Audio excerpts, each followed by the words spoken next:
AYUSH கவுன்சிலிங்கான announcement வந்திருக்கு. AYUSH counselling உங்களுக்கு 13th July 2026 start ஆகி 31st ஜூலை 2026 வரைக்கும் நீங்கள் அப்ளிகேஷன் போட போகிறீங்க. ஸோ அப்ளிகேஷன் எப்படி போடுறது அப்படின்னு ஸ்டெப் பை ஸ்டெப்பாக இந்த வீடியோவில் ஃபுல்லாக நீங்கள் பார்க்க போகிறீங்க.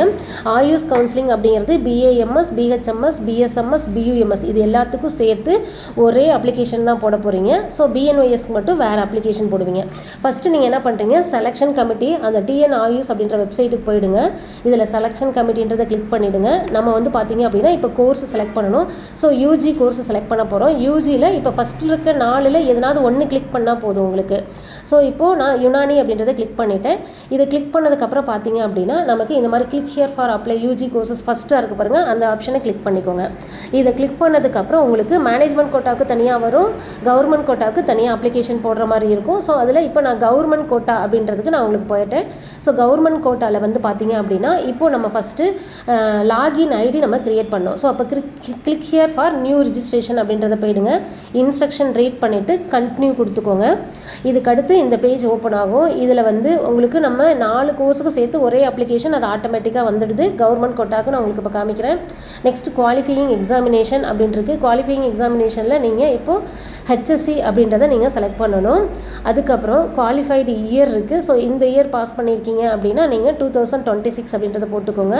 வெதர் 11th வந்து என்ன எடுத்திருக்கீங்க அப்படி SR நோ அப்படின்ற ஆப்ஷன் கொடுக்கணும். அதுக்கப்புறம் மொபைல் நம்பர் கேட்டிருக்காங்க.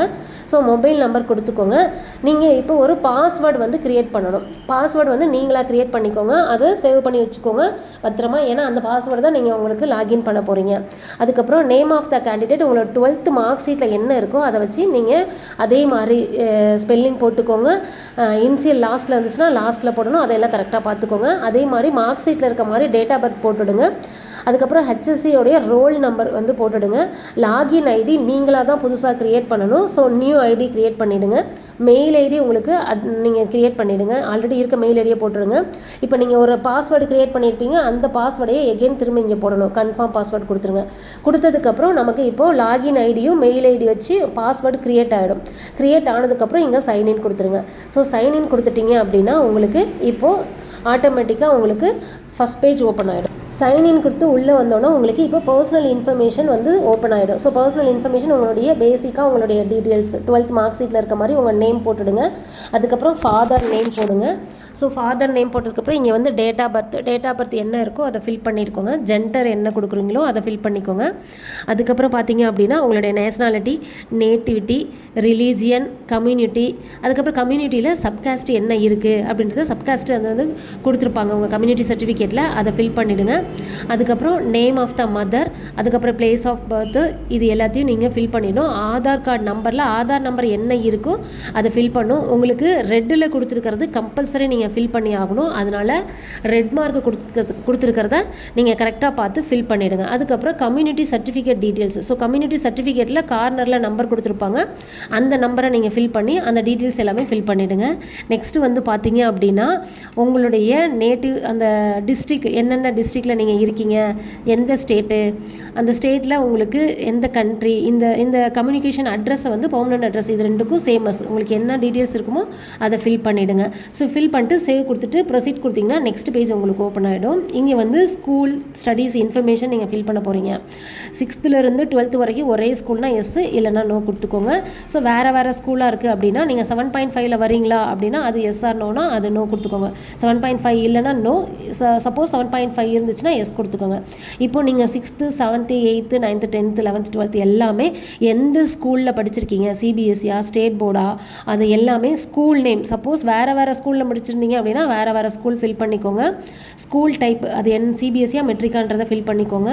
எந்த டிஸ்ட்ரிக்டில் இருக்குன்றதை ஃபில் பண்ணுங்கள், எந்த ஸ்டேட்டு பண்ணிவிட்டு நீங்கள் இப்போது இது எல்லாத்தையும் ஃபில் பண்ணதுக்கப்புறம் சேவ் பண்ணி ப்ரொசீட் கொடுத்தீங்க அப்படின்னா நெக்ஸ்ட் பேஜ் உங்களுக்கு ஓப்பன் ஆகிடும். ஸோ நெக்ஸ்ட் பேஜில் வந்து பார்த்தீங்க அப்படின்னா உங்களுக்கு இப்போ நீட் யூஜி நீங்கள் அட்டன் பண்ணியிருப்பீங்க, அந்த யூஜி அட்மிட் கார்டில் இருக்கக்கூடிய details, roll number, application number, எத்தனை டைம் நீங்கள் அட்டன் பண்ணியிருக்கீங்க அப்படின்ற டீட்டெயில்ஸ், அதுக்கப்புறம் நீங்கள் நீட் யூஜி வந்து எந்த ஸ்டேட்டில் அட்டன் பண்ணீங்க அப்படின்றதுக்கான டீட்டெயில்ஸை நீங்கள் ஃபில் பண்ணிடுங்க. அதுக்கப்புறம் நீங்கள் கோச்சிங் கிளாஸ் போனீங்களா இல்லை நீங்கள் செல்ஃப் ஸ்டடி பண்ணியிருக்கீங்களா, அது கோச்சிங் கிளாஸ் போனீங்கன்னா எஸ் கொடுத்துக்கோங்க, இல்லைனா நோ கொடுத்துடுங்க. கொடுத்துருங்க. அதுக்கப்புறம் அகடமிக் இன்ஃபர்மேஷன்ஸ், நீங்கள் ஹெச்எஸ்சி அது வந்து எங்கே படிச்சிங்க, உங்களுடைய ஸ்கூலுடைய information. So school information HSC கொடுத்துக்கோங்க. அதுக்கு வந்து ஸ்டேட் போர்டு அப்படின்னா ஸ்டேட் போர்டு கொடுத்துக்கோங்க. Equivalent undergoing completed professional courses கொடுத்துருக்கு. எதனாவது அதுக்கு ஈக்குவலாக எதனாவது கோர்ஸ் முடிச்சிருக்கீங்க அப்படின்னா அதை கொடுங்க. அப்படி இல்லைன்னா நோ கொடுத்துக்கோங்க. அதுக்கப்புறம் கோர், அதாவது குரூப் கோடு, நீங்கள் இப்போ first group biology group computer சயின்ஸா இல்லை நீங்கள் வந்து பியூர் சயின்ஸா அப்படின்றது குரூப் கோடு ஒன்று இருக்கும். அந்த குரூப் கோடை கரெக்டாக கொடுத்துருங்க. அது கொடுத்ததுக்கப்புறம் மார்க், நீங்கள் ஹெச்எஸ்சியில் என்னென்ன மார்க்கு வந்து வாங்கியிருக்கீங்க அப்படின்றத பொறுத்து நீங்கள் HSC mark subject wise, English, physics, chemistry, biology, அதுக்கப்புறம் அதர் சப்ஜெக்ட் இருக்குன்னா அந்த சப்ஜெக்ட் வைஸு அந்த மார்க் எல்லாத்தையும் ஃபில் பண்ணுங்கள். ஃபில் பண்ணிவிட்டு அதுக்கப்புறம் நெக்ஸ்ட் வந்து பார்த்திங்கன்னா அடிஷ்னல் இன்ஃபர்மேஷன் உங்களுடைய பேசிக் டீட்டெயில்ஸ், மதர் டங்க்னா நீங்கள் என்ன தமிழா ஹிந்தியா அந்த இங்கிலீஷா அந்த இதை கொடுத்துருங்க கரெக்டாக. அதுக்கப்புறம் சிவிக் நேட்டிவிட்டி எங்கே இருக்குது, மீடியம் ஆஃப் இன்ஸ்ட்ரக்ஷன் நீங்கள் எந்த மீடியத்தில் படிச்சிங்க, அதுக்கப்புறம் சிவிக் ஏரியா வந்து லாஸ்ட்டு ஸ்கூல்ஸ் படித்த அது வந்து எந்த ஏரியா அப்படின்றத கொடுத்துடுங்க. அதுக்கப்புறம் நீங்கள் உங்களுடைய நேட்டிவிட்டி எந்த நேட்டிவிட்டி அப்படின்றத கொடுத்துருங்க. ஆனுவல் இன்கம் ஃபில் பண்ணுங்கள். பேரண்ட்டுடைய ஆக்குபேஷன் ஃபில் பண்ணிவிடுங்க. நேட்டிவிட்டி சர்டிஃபிகேட்டில் உங்களுக்கு என்ன நம்பர் இருக்கோ அந்த நம்பரை பார்த்து கரெக்டாக ஃபில் பண்ணிவிடுங்க. நீங்கள் ஃபஸ்ட்டு கிராஜுவேஷன் இருக்கீங்களா இல்லையான்னு பார்த்துக்கோங்க. ஃபஸ்ட்டு கிராஜுவேஷனா எஸ் கொடுங்க. எஸ் கொடுத்தீங்க அப்படின்னா நீங்கள் பின்னாடி அந்த ஃபஸ்ட்டு கிராஜுவேஷன் சர்டிஃபிகேட் அப்லோட் பண்ண வேண்டியிருக்கும். இல்லை அப்படின்னா நோ கொடுத்துக்கோங்க.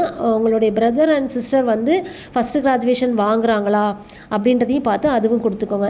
இப்போ கோர்ஸ் வந்து நீங்கள் ஃபீஸ் வந்து இப்போ எஸ்சி எஸ்டியாக இருந்தாங்க அப்படின்னா உங்களுக்கு அப்ளிகேஷன் ஃபீஸ் வராது.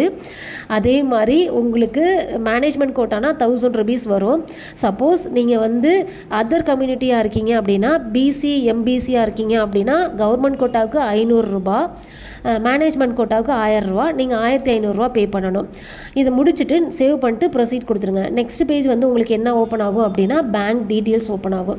ஸோ பேங்க் வந்து எதுக்குன்னா நம்ம கவுன்சிலிங் ஃபீஸ் பே பண்ணுவோம். கவுன்சிலிங் ஃபீஸ் வந்து ரீஃபண்ட் ஆகிறதுக்கு நம்ம எந்த பேங்க்கில் அக்கௌண்ட் வச்சுருக்கோமோ அந்த பேங்க்கோடைய அக்கௌண்ட் நம்பர், ஐஎஃப்எஸ்சி கோடு, எந்த அக்கௌண்ட் நம்பர் 2 டைம் டைப் பண்ணுற மாதிரி இருக்குது, அக்கௌண்ட் ஹோல்டர் நேமு, இதை வந்து கரெக்டாக கொடுத்துருங்க. இதை கொடுத்ததுக்கப்புறம் நீங்கள் சேவ் பண்ணிவிட்டு ப்ரொசீட் பண்ணிவிடுங்க. சேவ் பண்ணி ப்ரொசீட் பண்ணிங்க அப்படின்னா உங்களுக்கு நெக்ஸ்ட் பேஜ் ஓப்பன் ஆகும். ஸோ நெக்ஸ்ட் பேஜில் வந்து பார்த்தீங்கன்னா உங்களுடைய சர்டிஃபிகேட் எல்லாமே அப்லோட் பண்ணணும். ஸோ நீங்கள் என்ன சர்டிஃபிகேட் இருக்கோ அந்த சைஸ் கேபி வைஸ் வந்து உங்களுடைய ஃபோட்டோ, அதுக்கப்புறம் உங்களுடைய சிக்னேச்சர், அதுக்கப்புறம் SSLC mark sheet, +1 mark sheet, HSC mark sheet, transfer certificate, NEET UG admit card, கேண்டிடேட்டுடைய ஆதார் கார்டு, கேண்டிடேட்டுடைய birth certificate, nativity certificate, community certificate, அதுக்கப்புறம் போனஃபைட் சர்டிஃபிகேட். நீங்கள் ஸ்கூல் ஹெட் மாஸ்டர்கிட்ட 6th-லேருந்து 12th வரைக்கும் ஒரே ஸ்கூல் இருந்துச்சு அப்படின்னா ஒரே ஸ்கூல் சர்டிஃபிகேட் வாங்கிக்கோங்க. சப்போஸ் வேறு ஸ்கூல் இருந்துச்சு அப்படின்னா வேறு ஸ்கூல் சர்டிஃபிகேட் நீங்கள் வந்து மெர்ஜ் பண்ணி சப்மிட் பண்ண வேண்டியது இருக்கும். அதுக்கப்புறம் நெக்ஸ்ட் கொடுத்துருங்க. ஸோ இந்த சர்டிஃபிகேட் எல்லாம் அப்லோட் பண்ணி முடிச்சதுக்கப்புறம் நீங்கள் நெக்ஸ்ட் கொடுத்தீங்க அப்படின்னா நீங்கள் இப்போது அப்ளிகேஷன் ப்ரிவ்யூ பண்ணிக்கலாம். இதை வந்து டவுன்லோட் பண்ணிவிட்டு எதனாவது மிஸ்டேக் இருக்கா அப்படின்னு செக் பண்ணிக்கலாம். ஸோ இதை பார்த்துக்கோங்க. டவுன்லோட் பண்ணி செக் பண்ணதுக்கப்புறம் அடுத்த ஸ்டெப் நீங்கள் வந்து பார்த்தீங்க அப்படின்னா நெக்ஸ்ட் பேஜ் போயிடுங்க. இந்த கீழே கொடுத்துருக்காங்க பாருங்கள், இன்ஸ்ட்ரக்ஷனை ரேட் பண்ணிவிட்டு நெக்ஸ்ட் கொடுத்தீங்க அப்படின்னா நீங்கள் எதுக்கு அப்ளை பண்ணியிருக்கீங்க அப்படின்ற ஒரு ஆப்ஷன் வரும். அதை பார்த்து ஓகே கொடுத்துட்டு மேக்கே பேமெண்ட் வந்துடுங்க. ஸோ பேமெண்ட் வந்ததுக்கப்புறம் நான் முன்னாடி சொன்ன மாதிரி நீங்கள் பேமெண்ட் பண்ண வேண்டியிருக்கும். ஸோ என்ன பேங்க்கில், ஹெச்டிஎஃப்சியா இல்லை கனரா பேங்க்கா, நெட் பேங்கிங்கா, கிரெடிட் கார்டா, அது மூலிமா நீங்கள் பேங்க் ஆப்ஷனில் போய் நீங்கள் ஃபீஸ் பே பண்ணிக்கலாம், அப்ளிகேஷன் ஃபீஸு. ஸோ உங்களுக்கு அப்ளிகேஷன் ஃபில் பண்ணுறதுல எதனாவது உங்களுக்கு டவுட் இருந்துச்சு அப்படின்னாலும் நம்மளை கீழே கொடுத்துருக்க நம்பரை நீங்கள் காண்டாக்ட் பண்ணிக்கலாம். தொடர்ந்து நம்ம சேனலை வாட்ச் பண்ணிட்டுருங்க. தேங்க்ஸ் ஃபார் வாட்சிங் மை வீடியோஸ்.